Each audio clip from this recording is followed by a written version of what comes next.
सुबह सुबह की दिल्ली मेट्रो स्टेशन पर भीड़ उमड़ी हुई है। ऑटो के हॉर्न, ऊपर लटकती बिजली की तारें और एक धुंधली सी हवा में लोग एक दूसरे से टकराते हुए अपनी मंजिल की ओर भाग रहे हैं। हर चेहरा थका हुआ, हर कदम जल्दी में। लेकिन इस भीड़ में एक चेहरा बिल्कुल अलग है। वेद शर्मा, 17 साल का पतला सा लड़का, स्कूल यूनिफॉर्म, कंधे पर बैग और कानों में हेडफोन। पर वो गानों में नहीं, कोड में खोया है। उसकी आंखों में कोई उत्साह नहीं, मानो ये दुनिया उसे छू ही नहीं पा रही। उसके हाथों में एक पुराना, दरका हुआ फोन है। उंगलियां स्क्रीन पर तेजी से चल रही हैं। स्क्रीन पर चल रही हैं कोड की पंक्तियां। एक टाइमर स्क्रिप्ट। दुनिया के लिए ये फोन बस एक डिवाइस है, पर वेद के लिए यही उसका हथियार है। भीड़ के बीच अचानक एक बच्चा लड़खड़ाता है और सीधे प्लेटफॉर्म की किनारे गिर पड़ता है। दूर से मेट्रो ट्रेन की आवाज गूंज रही है। इंजन की सीटी, रफ्तार की गर्जना। लोग ठिठक जाते हैं। कोई हिलता नहीं, जैसे वक्त खुद थम गया हो, डर में जकड़ा हुआ। पर उस एक पल में वेद चलता नहीं, दौड़ता है। फोन उसके हाथ से गिरता है और वो दौड़ता है जैसे जान पहचानती हो कि क्या दांव पर है।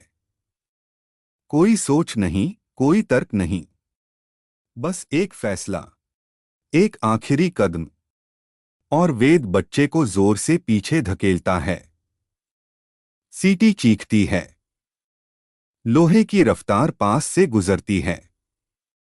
दृश्य धुंधला हो जाता है, जैसे जिंदगी और मौत के बीच की रेखा भी कांप गई हो। अंधकार गहराता है। शब्द नहीं, बस मौन। और फिर उस मौन में प्राचीन मंत्रों की हल्की रोशनी उभरती है।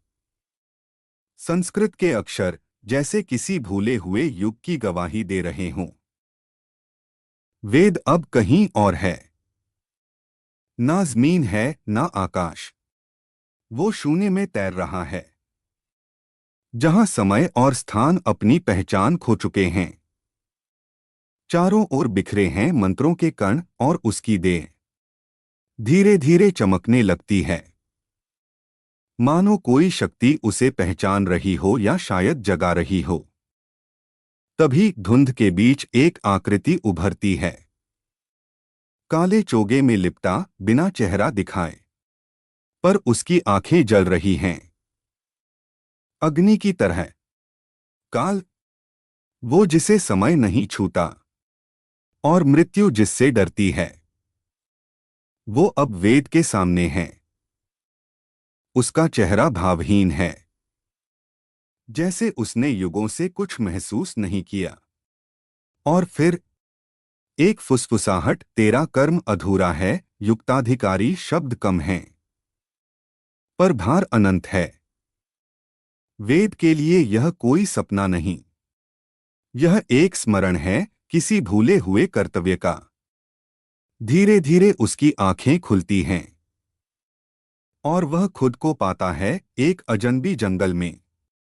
चारों ओर घना कोहरा और ऊपर फैले वटवृक्ष की शाखाओं से छनकर आती सुबह की रोशनी। ना शहर की आवाजें, ना मशीनों की हलचल, बस प्रकृति की सांसें। यह कोई सपना नहीं, यह कोई और दुनिया है।